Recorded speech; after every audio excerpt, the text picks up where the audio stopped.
तो देखो copy pen निकाल के बैठ जाओ, अब एक एक करके सारे क्वेश्चंस को सॉल्व करते हैं और एक एक क्वेश्चन या मोस्ट इंपॉर्टेंट, ठीक है। तो एकदम मस्त तरीके से देखना। तो देखो पहला क्वेश्चन हमारे पास, चीनी का जल में बना 5% भारा अनुसार विलयन का हिमांक 271 केल्विन है। ग्लूकोज के जल में बने 5% विलयन के हिमांक की गणना कीजिए यदि शुद्ध जल का हिमांक 273.15 है, ठीक है। आपसे क्या कह रहा है, आपको चीनी का जल में बना एक 5% विलयन दिया गया है, ठीक है। ध्यान से पढ़ लो क्वेश्चन को। चीनी का जल में बना 5% भारा अनुसार विलयन का हिमांक जो है 271 केल्विन है।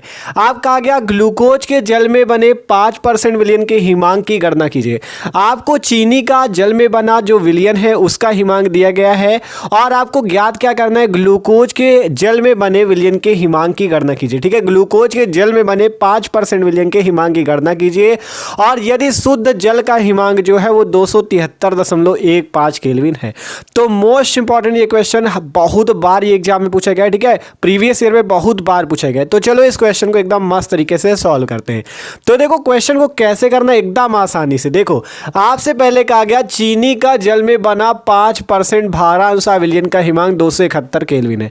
तो सबसे पहले यहां से लिखते हैं चीनी का जल में बना विलयन, जल में कितना विलयन है भैया, 5% भारा अनुसार, ठीक है। 5% भारा अनुसार, भारा अनुसार का मतलब समझते हो, भारा अनुसार का मतलब ये है द्रव्यमान प्रतिशत से।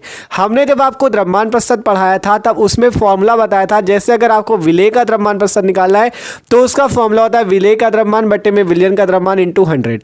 तो दोनों में द्रव्यमान होता है, विलेय का द्रव्यमान बट्टे विलयन का द्रव्यमान, तो द्रव्यमान होता है तो उसे द्रव्यमान प्रतिशत कहते हैं। और ये जो भारा अनुसार आपको दिया गया है मतलब ये 5% आपको क्या दिया गया है, द्रव्यमान प्रतिशत दिया गया है। तो आपको चीनी का जल में बना 5% विलयन है, तो इसका यह मतलब है कि 5 ग्राम चीनी, 5 ग्राम चीनी, ठीक है, 5 ग्राम चीनी 100 ग्राम विलयन में, इसका यह मतलब होगा, ठीक है। 5 ग्राम चीनी 100 ग्राम विलयन में, क्योंकि आपका जो द्रव्यमान प्रतिशत का फॉर्मूला होता है वो होता है, अगर विलेय का निकालना है तो विलेय का द्रव्यमान प्रतिशत बराबर विलेय का द्रव्यमान बट्टे में विलयन का द्रव्यमान इंटू 100। अगर चीनी का निकालना है तो चीनी का द्रव्यमान बट्टे में विलयन का द्रव्यमान इंटू 100। तो इसीलिए अगर 5% दिया गया तो इसका यह मतलब है कि 5 ग्राम चीनी 100 ग्राम विलयन में है, ठीक है। तो इतना आपको समझना है। अगर आपसे कहा गया चीनी का जल में 5% भारा अनुसार विलयन है तो इसका यही मतलब है कि 5 ग्राम चीनी जो है 100 ग्राम विलयन में उपस्थित है। फिर कहा गया विलयन का हिमांक जो है वो 271 केल्विन है। इस विलयन का जो हिमांक आपको दिया गया वो कितना है, 271 केल्विन। विलयन के हिमांक को जानते हो किससे प्रदर्शित करते हैं, टीएफ से। तो यहां पर से विलयन का हिमांक लिख लिया गया टीएफ बराबर 271 केल्विन, ठीक है। 271 केल्विन, आपको टीएफ का मान दिया गया है 271 केल्विन। आप देखो इतना तो आपको दे दिया गया, आपको 5 ग्राम ये दिया गया है, 100 ग्राम ये दिया गया है। और फिर लास्ट पे देखो, आप क्वेश्चन को एकदम लास्ट पे देखो, यदि शुद्ध जल का हिमांक 273.15 केल्विन है। आप बताओ ये जल क्या होगा, जल जो होगा जल होगा विलायक, क्योंकि चीनी को अगर आप मान लो शरबत बनाने जा रहे हो तो आप पहले पानी लोगे फिर उसमें क्या डालोगे, चीनी। तो उसमें जो जल है या पानी है ये विलायक होगा और चीनी क्या होगा, विलेय, क्योंकि चीनी जो होगी कम मात्रा में डालोगे और पानी ज्यादा मात्रा में, तो पानी या जल क्या होगा, विलायक। तो ये आपको जल जो है विलायक का हिमांक दिया गया है 273.15 केल्विन। तो यहां से लिखते हैं विलायक। विलायक कौन है यहां पे हमारा, जल का हिमांक, जल का हिमांक, जिसे किससे प्रदर्शित करेंगे, जो आपका विलायक का हिमांक होता है उसे प्रदर्शित करते हैं टीएफ नॉट से। टीएफ नॉट बराबर कितना है आपको, 273.15 केल्विन, ये आपको दिया गया है, ठीक है। 273.15 केल्विन आपको दिया गया है। तो सिंपल हमें चीनी का जल में 5% विलयन दिया गया था, जो जो क्वेश्चन पे दिया वही नोट किया अभी। 5 ग्राम चीनी 100 ग्राम विलयन में। फिर आपको टीएफ मतलब कह रहा था विलयन का हिमांक कितना है, तो हमने टीएफ से विलयन के हिमांक को प्रदर्शित करते तो हमने लिख दिया टीएफ बराबर 271 केल्विन। फिर कह रहा था विलायक का हिमांक, आपको यहाँ पे जल का हिमांक दिया गया ना, तो हमने लिख लिया विलायक जल का हिमांक बराबर 273.15 केल्विन। अब यहाँ से आप क्या कर सकते हो, आपको देखो देखो ग्लूकोज के विलयन का हिमांक ज्ञात करना है, ग्लूकोज के विलयन का हिमांक ज्ञात करना है। तो कैसे ज्ञात करना अभी पूरा समझ जाओगे। देखो पहले क्या करते हैं, ये जो पहला आपको दिया गया पहली वैल्यू कि 5% चीनी का विलयन है और चीनी के विलयन का हिमांक दिया है और जल के विलयन का हिमांक दिया है, इससे क्या करते हैं हम KF का मान निकाल लेते हैं। ध्यान से समझो, हमें क्या करना है, ग्लूकोज के जल में बने 5% विलयन के हिमांक की गणना करनी, अर्थात इसके लिए TF का मान हमें ज्ञात करना है। TF क्या होगा, विलयन का हिमांक होगा। और किसके विलयन का हिमांक होगा, ग्लूकोज के विलयन का। हमें किसके विलयन का दिया गया है, चीनी के विलयन का। हमें ग्लूकोज के विलयन का निकालना है, तो उसके लिए क्या करना होगा, हमें K का मान ज्ञात करना होगा, KF का। KF क्या होता है आपका हिमांक अवनमन स्थिरांक। क्या होता है KF, हिमांक अवनमन स्थिरांक। और KB क्या होता है, KB आपका क्वथनांक में होता है, क्वथनांक उन्नयन स्थिरांक। ठीक है, तो यहाँ पर पहले हम KF की वैल्यू निकालेंगे। अगर KF निकाल आया तो आपका विलयन का हिमांक भी निकल आएगा। और कैसे निकलेगा, जब क्वेश्चन सॉल्व करोगे तभी पता चलेगा। ठीक है, मोस्ट इंपॉर्टेंट क्वेश्चन है ये। देखो आपने इतना लिख लिया, आप क्या करते, अब यहां से आप क्या करो, डेल्टा TF की वैल्यू निकालो। डेल्टा TF क्या है, डेल्टा TF है क्वथनांक में उन्नयन। इसका फॉर्मूला होता है TF नॉट माइनस का TF। जहां TF नॉट है विलायक का हिमांक, TF क्या है, विलयन का हिमांक। ठीक है, तो यहां से वैल्यू रखो, TF नॉट की 273.15 माइनस TF की है 271। जो घट रहा हो घटा दो आराम से, तो कितना आ जाएगा यहाँ से, देखो 15 दशमलव बाद तो पहले 0.15 लिख लो, फिर 3 से 1 गया 2, 7 से 7 गया 0, 2 से 2 गया 0, तो 2.15 केल्विन। ठीक है, ये आपका आ जाएगा डेल्टा TF की वैल्यू। ठीक है, डेल्टा TF की वैल्यू कितनी आ गई आपका, 2.15 केल्विन। अब देखो इतना आ गया। अब क्या करते हैं, यहाँ पर से हम KF की वैल्यू निकाल लेते हैं। KF की वैल्यू निकालने के लिए सबसे पहले आप क्या करो, देखो फॉर्मूला जो होता है वो होता है डेल्टा TF बराबर KF इंटू M। ये आपने पढ़ा है जब हमने आपको क्वथनांक में उन्नयन का बताया था। ठीक है, कि डेल्टा TF बराबर KF इंटू M होता है। जहाँ डेल्टा TF क्या होता है, क्वथनांक में उन्नयन। KF क्या होता है, क्वथनांक में उन्नयन कह रहे हैं, हिमांक में अवनमन होता है। ठीक है, क्वथनांक वाला ये होता है डेल्टा TB। ठीक है, तो इसके लिए डेल्टा TB बराबर होता है KB इंटू M। ठीक है, ये आपका होता है क्वथनांक में उन्नयन का और ये होता है हिमांक में अवनमन का। तो हम तो हिमांक की बात करें तो ये वाला फॉर्मूला लगाएंगे डेल्टा TF वाला। ठीक है, डेल्टा TF बराबर क्या, KF इंटू M। तो सबसे पहले हम क्या करते हैं, यहाँ पे M की वैल्यू निकाल लेते हैं। M है मोललता, M क्या है, मोललता। तो मोललता M की वैल्यू निकालते हैं। मोललता M बराबर, फॉर्मूला पता है कि नहीं, मोललता M बराबर क्या फॉर्मूला होता है, मोललता बराबर होता है विलेय के मोलों की संख्या बट्टे में विलायक का भार। ठीक है, तो यहां से लगाओ विलेय के मोलों की संख्या, मोलों की संख्या या विलेय के मोल ही डायरेक्ट लिख दो। ठीक है, विलेय के मोल, यहां से क्या लिख देते हैं, विलेय के मोल बट्टे में क्या हो जाएगा, विलायक का भार। विलेय के मोल बट्टे में हो जाएगा विलायक का भार। ठीक है, विलायक का भार। और अगर भार किलोग्राम में दिया हो तो कोई दिक्कत नहीं, अगर क्वेश्चन पे ग्राम पे दिया जाए तो ऊपर 1000 का गुणा कर दो। ये तो आपने सिंपल पढ़ा है। ठीक है, यहाँ पे ग्राम में लिखा और ऊपर क्या कर दिया, 1000 का गुणा। तो सिंपल इतनी वैल्यू मोललता की आपको निकाल लेनी। मोललता बराबर विलेय के मोलों की संख्या बटे में विलायक का भार ग्राम में, और ऊपर क्या कर देना, 1000 का गुणा। ठीक है, आप देखो यहाँ पे हम आपको निकाल के दिखाते हैं। ठीक है, तो सिंपल यहाँ पे निकालते हैं। सिंपल M बराबर क्या हो जाएगा, विलेय के मोल। विलेय के मोलों की संख्या का क्या फॉर्मूला होता है, मोलों की संख्या बराबर होता है भार बटे में अणुभार। और भार किसका, विलेय का। विलेय कौन है यहाँ पे, चीनी। तो चीनी का भार कितना है, 5, ये 5 ग्राम चीनी का भार है, 5 ग्राम। यहाँ पे फॉर्मूला आप लिख लेना, मोलों की संख्या बराबर विलेय का भार बटे में विलेय का अणुभार। ठीक है, तो विलेय का भार कितना है, 5 ग्राम। अब बात आती विलेय का अणुभार कैसे आए, विलेय का अणुभार कैसे है। तो विलेय क्या है, चीनी। चीनी का सूत्र जानते हो क्या होता है, चीनी का सूत्र देखो यहाँ पे लिख रहे हैं, चीनी का सूत्र क्या होता है बताओ जल्दी, अगर किसी को पता हो तो। देखो चीनी का सूत्र होता है C12H22O11। ये होता है चीनी का सूत्र। C12H22O11 क्या सूत्र होता है, C12H22O11। अब ये होता है, अब इसका अणुभार निकालना है। देखो अणुभार कैसे निकलेगा, कार्बन का होता है 12, तो 12 गुणे 12 यहाँ पे हो जाएगा, क्योंकि 12 कार्बन है तो 12 गुणे 12, प्लस हाइड्रोजन का होता है 1, तो 1 गुणे 22, क्योंकि 22 हाइड्रोजन। फिर ऑक्सीजन का होता है 16, तो 16 और कितने ऑक्सीजन 11, तो 16 गुणे 11। यहाँ से सॉल्व करो, 12 12 में 144 प्लस 22 का 1 पे गुणा 22, 16 का 11 में करोगे 176। आप क्या करो, जोड़ दो इसे, तो 6 2 8 4 12 की 2 1 हासिल, 8 2 10 4 14 की 4 1 हासिल, 2 1 3, 342 आ गया इसका अणुभार। ठीक है, तो यहाँ पे हम रख देंगे 342। हमने आपको एकदम आसानी से सिखाया हुआ है कैसे अणुभार निकाला जाता है, ठीक है। अगर आपको अणुभार निकालना नहीं आता तो आप वीडियो जाके चैनल पे चेक कर सकते हो, आपको एकदम ट्रिक से समझाया कैसे आप अणुभार को निकाल सकते हो, ठीक है। तो सिंपल यहाँ से एम बराबर क्या हुआ, विलेय के मोल, मोलों की संख्या बराबर होता है भार बट्टा अणुभार, किसका भार, विलेय का भार। तो 5 ग्राम था, अणुभार निकाला 342 रख दिया वहाँ पे। अब बात आती बटे में विलायक का भार, बटे में क्या आ जाएगा, यहाँ पर से लिखते हैं बटे में विलायक का भार। विलायक का भार कितना है, 100 ग्राम, 100 ग्राम सॉरी 100 ग्राम क्या विलियन है, 100 ग्राम विलियन है। विलायक का भार कैसे निकले, अब विलायक का भार निकलेगा विलियन माइनस में विलेय, तो यहाँ से लिखते हैं विलियन का भार माइनस विलेय का भार, विलियन का भार माइनस में विलेय का भार, ठीक है। ये फॉर्मूला लगेगा और ऊपर क्या आ जाएगा 1000 का गुणा, ठीक है। यहाँ पे आपको समझ में आना चाहिए कैसे हमने किया। देखो हमने क्या किया, कुछ नहीं किया। यहाँ पे पहले इतने तक तो आपने देख लिया, आसानी से हो गया था। फिर मोललता हमने निकालना, क्योंकि डेल्टा टी एफ बराबर होता है के एफ इंटू एम, तो एम का मान निकालने के लिए विलेय के मोल बट्टे में विलायक का भार ग्राम में और ऊपर 1000 का गुणा। अब विलेय के मोलों की संख्या का फॉर्मूला होता है विलेय का भार बट्टे में विलेय का अणुभार। तो भार कितना है 5 ग्राम, अणुभार हमने यहाँ से निकाला 342 आ गया, और बट्टे में क्या हो गया विलियन का भार, और ये क्या है क्योंकि हमें किसका भार निकाला, विलायक का। तो विलायक का कैसे निकलेगा, ये है विलेय का, ये है विलियन का, तो विलियन से विलेय घटा दो तो विलायक का निकल आएगा यार, ठीक है। सिंपल सी बात है, विलियन से विलेय घटा दो तो विलायक का निकल आएगा। आप निकाल लेते हैं यहाँ से m बराबर 5 बटे में 342 और बटे में विलियन, विलियन का भार है 100 और इसका विलेय का 5, तो 100 माइनस 5 और गुणे में 1000, ठीक है। अब सॉल्व कर लो, m बराबर 5 बटे 342 और यहाँ पे 100 से 5 घटाओगे आ जाएगा 95 और गुणे में आ जाएगा 1000, ठीक है। देख लो ध्यान से, ये 342 नीचे हो गया तो 5 बटे में 342 गुणे 95 गुणे 1000, ये वैल्यू यहीं पे रख सकते हो और सॉल्व कर लो।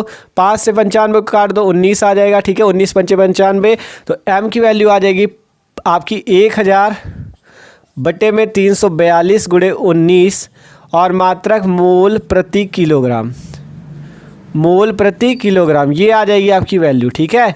ये आ गई मोललता की वैल्यू m का। अब यहाँ पे आपको जो आपको फॉर्मूला बता रहे थे डेल्टा टी एफ बराबर के एफ इंटू एम, ठीक है। डेल्टा टी एफ बराबर के एफ इंटू एम। अब आपको क्या करना है, यहाँ पे m की वैल्यू रखनी है और डेल्टा टी एफ की वैल्यू रखनी है। तो डेल्टा टी एफ की वैल्यू कितनी 2.15, ठीक है। 2.15 इक्वल टू के एफ, के एफ की वैल्यू कहाँ है, के एफ की वैल्यू तो निकालनी है यार, के एफ की वैल्यू ये आ गई। और m की वैल्यू कितनी भैया, तो देखो एक काम करो आप लोग, इस जो कैलकुलेशन का स्क्रीनशॉट ले लो या नोट करके रख लो।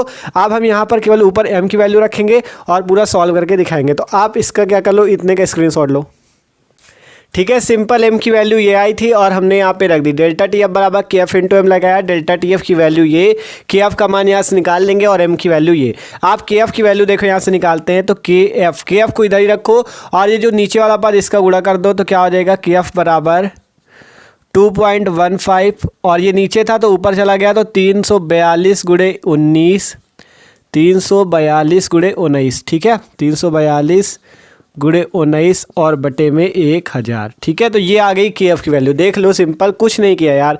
के एफ की वैल्यू हमें निकालनी थी तो इस पे हमने गुणा कर दिया तो 2.15 गुणे 342 गुणे 19 बटे 1000, तो ये आ गई हमारे पास के एफ की वैल्यू, ठीक है। तो हमने यहाँ पर से क्या किया, के एफ की वैल्यू को निकाल लिया। देखो कुछ नहीं किया, पहले चीनी का विलयन था, डेल्टा टी एफ निकाला, मोललता निकाला, फिर आपने क्या किया, ये वाला फॉर्मूला लगाया और के एफ की वैल्यू निकाल ली। अब ये जो है चीनी के विलयन के लिए निकल गई। अब आपसे क्वेश्चन कह रहा है कि ग्लूकोज के जल में बने 5% विलयन के हिमांक की गणना कीजिए।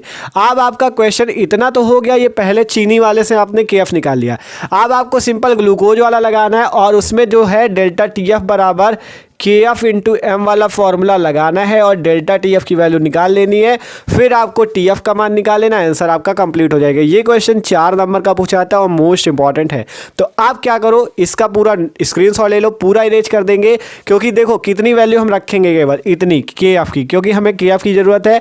तो हम के एफ की वैल्यू यहाँ पे लिख के अब आगे ग्लूकोज वाला क्वेश्चन सॉल्व करेंगे, ठीक है। क्योंकि ग्लूकोज के जल में बना विलयन है ना, तो के एफ की वैल्यू नोट करके हम आगे का क्वेश्चन सॉल्व करते हैं, ठीक है, तो उतना हमने पूरा इरेज कर दिया और जो के एफ की वैल्यू निकल के आई थी हमने लिख दिया। आप जो आगे क्वेश्चन कह रहा है उसको पढ़ो। क्वेश्चन कह रहा है ग्लूकोज के जल में बने 5% विलयन के हिमांक की गणना कीजिए। तो हमने सबसे पहले यहाँ से लिखा ग्लूकोज का जल में बना 5% विलयन। जैसे ऊपर चीनी पे करना था वैसे ग्लूकोज पे करना है।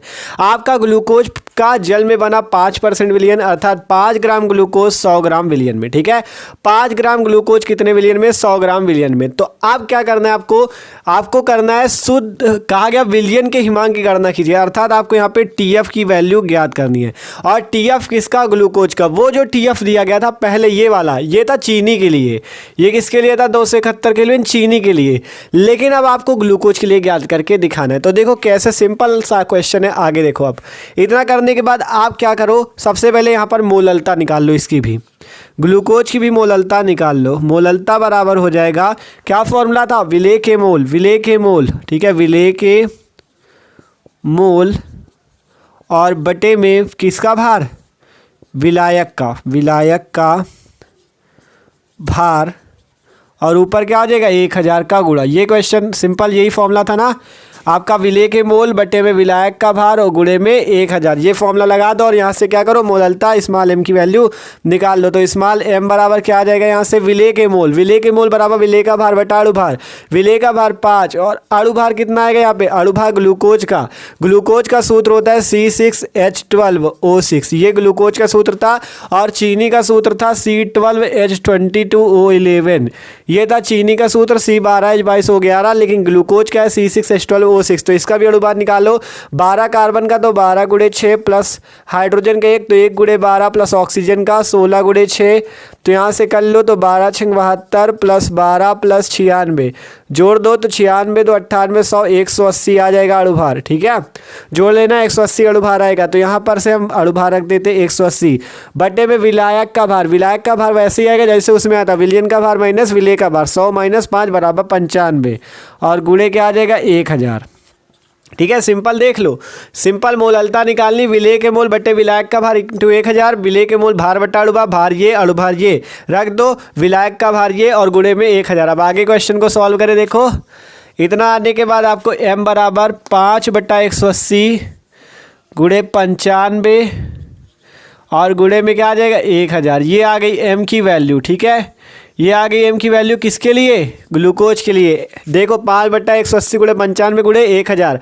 अब आपको क्या करना है? फॉर्मूला लगाना है डेल्टा TF बराबर KF इंटू एम। ठीक है, डेल्टा TF बराबर KF इंटू एम। TF क्या है आपका? हिमांक में अवनमन। ठीक है, हिमांक में अवनमन है ये, तो सिंपल इसको निकालते हैं डेल्टा TF की वैल्यू। डेल्टा TF बराबर KF की वैल्यू क्या आई थी? इस चीनी वाले से KF की वैल्यू हमने ये वाली निकाली थी ना, तो इसको रखो 2.15 इंटू 342 गुणे 19 बटे में 1000 और गुणे में m की वैल्यू रख दो 5। देखो छोटा छोटा लिखे तो आ जाए ना। देखो डेल्टा TF बराबर क्या है? 2.15 गुणे 342 गुणे 19।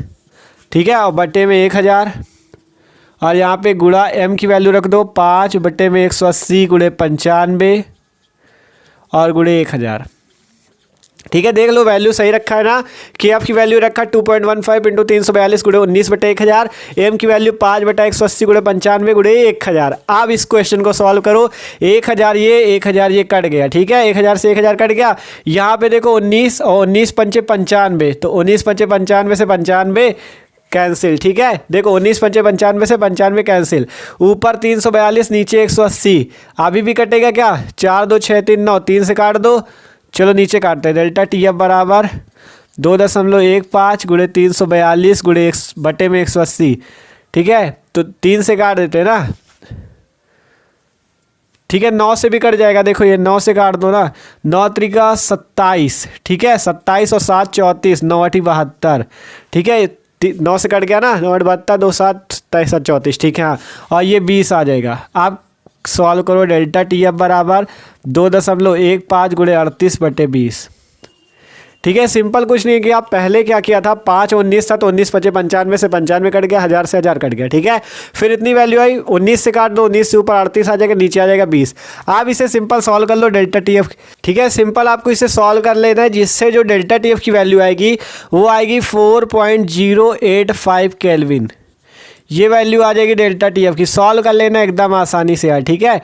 डेल्टा टी एफ की वैल्यू आ जाएगी 4.085 केल्विन, ठीक है। इतनी जब डेल्टा टी एफ की वैल्यू आ जाए, आप क्या करना था, आपको टी एफ की वैल्यू निकालनी। टी एफ क्या, विलियन का हिमांक, किसके, ग्लूकोज के। तो यहाँ से लगाते फॉर्मूला डेल्टा टी एफ बराबर, ठीक है, यहाँ पे देख लो सही से, डेल्टा टी एफ बराबर क्या आ जाएगा, T F naught minus T F, ठीक है। डेल्टा टी एफ बराबर T F naught minus T F, delta T F की value 4.085 equal to T F naught. T F naught क्या है, विलायक का हिमांक, और विलायक कौन है, जल, दोनों जगह जल है, चीनी वाले में भी ग्लूकोज वाले में भी, तो यही रख दो 273.15 और माइनस टी एफ। यहाँ से आपको करना क्या, टी एफ को इधर ले लो और क्या करो, इसको उधर भेज दो, तो T F equal to 273.15 minus 4.085, ठीक है। टी एफ की वैल्यू निकाल लो, यहाँ से 273 से 4 घटाओ, कितना आ जाएगा देखो, ठीक है। सिंपल यहाँ से टी एफ की वैल्यू जो आएगी 269.07 केल्विन करके आ जाएगी, और यही आपका हो जाएगा आंसर। और मोस्ट इंपॉर्टेंट क्वेश्चन था ये वाला, ठीक है। क्वेश्चन जो था भैया मोस्ट इंपॉर्टेंट था, देख सकते हो कितना लॉन्ग क्वेश्चन था, 4 नंबर वाला क्वेश्चन लॉन्ग था और मोस्ट इंपॉर्टेंट था। तो देख सकते हो सबसे पहले क्या किया, चीनी का जल में बना 5% विलियन था, पहले चीनी वाले विलियन से उसका हिमांक दिया गया था, तो उससे हमने के एफ की वैल्यू निकाल ली। के एफ की वैल्यू निकालने के बाद हमने ग्लूकोज वाला लगाया और इसमें के एफ की वैल्यू रख दी, पूरा आंसर आ गया। मोस्ट इंपॉर्टेंट क्वेश्चन है, बहुत बार पूछा गया एग्जाम में प्रीवियस ईयर पे, तो तैयार जरूर करना, ठीक है। और चलो आप देखते अगला नंबर क्वेश्चन, तो इसको नोट कर लो। आप देखो जो अगला क्वेश्चन, ये भी बहुत ज़्यादा मोस्ट इंपॉर्टेंट क्वेश्चन कहता है 72 ग्राम जल और 92 ग्राम मेथिल अल्कोहल के मिश्रण में दोनों का मोल प्रभाज ज्ञात कीजिए। आपको 72 ग्राम जल और 92 ग्राम मेथिल अल्कोहल दिए गए, दोनों का मतलब जल और एथिल अल्कोहल दोनों का आपको मोल प्रभाज ज्ञात करना है। कैसे ज्ञात करना है, एकदम आसान सा क्वेश्चन और एग्जाम के लिए तो मोस्ट इंपॉर्टेंट है, ठीक है। तो सिंपल 72 ग्राम आपको जल दिए गए, जो क्वेश्चन पे दिया हो सबसे पहले वो नोट करो, 72 ग्राम जल दिया गया है, और क्या दिया गया, 92 ग्राम एथिल अल्कोहल। एथिल अल्कोहल का सूत्र जानते हो क्या होता है, एथिल अल्कोहल का सूत्र होता है C2H5OH, तो यहाँ से लिख देते हैं C2H5OH, ठीक है। 72 ग्राम जल 92 ग्राम एथिल अल्कोहल के मिश्रण में आपको जल तथा एथिल अल्कोहल का मोल प्रभाज ज्ञात करना है। ज्ञात करने के लिए आप क्या करो, सबसे पहले इन दोनों का क्या करो, अणुभार ज्ञात कर लो, क्योंकि अणुभार की जरूरत आपको जरूर पड़ेगी। तो यहाँ पर से क्या करते हैं, सबसे पहले लिखते हैं जल का अणुभार बराबर, ठीक है, जल का अणुभार बराबर, ठीक है। जल का अणुभार क्या हो जाएगा, देखो हाइड्रोजन का होता है 1, तो कितना हाइड्रोजन 2, तो 1 × 2 प्लस ऑक्सीजन का होता है 16, तो 16 रख दो, ठीक है। कार्बन का 12 होता है, हाइड्रोजन का 1 होता है, ऑक्सीजन का 16 होता है, याद रखना, ठीक है। हाइड्रोजन का 1 × 2 प्लस ऑक्सीजन का 16, ठीक है। तो निकाल लो 16 + 2 18, तो ये आ गया H2O का अणुभार, जल का अणुभार। अब बात आती है एथिल अल्कोहल के अणुभार की, तो यहाँ से लिखते हैं C2H5OH का अणुभार। तो C2H5OH का अणुभार निकाल लो, कार्बन का 12, तो 2 कार्बन 12 × 2 प्लस हाइड्रोजन का 1, तो 1 × 5 प्लस ऑक्सीजन का 16 प्लस हाइड्रोजन का 1, निकालो 12 × 2 = 24 प्लस 5 प्लस 16 प्लस 1, 24 6 3 10 40 6 46, तो ये आ गया एथिल अल्कोहल का अणुभार। एथिल अल्कोहल का निकला, जल का निकला, दोनों का अणुभार निकाल लिए।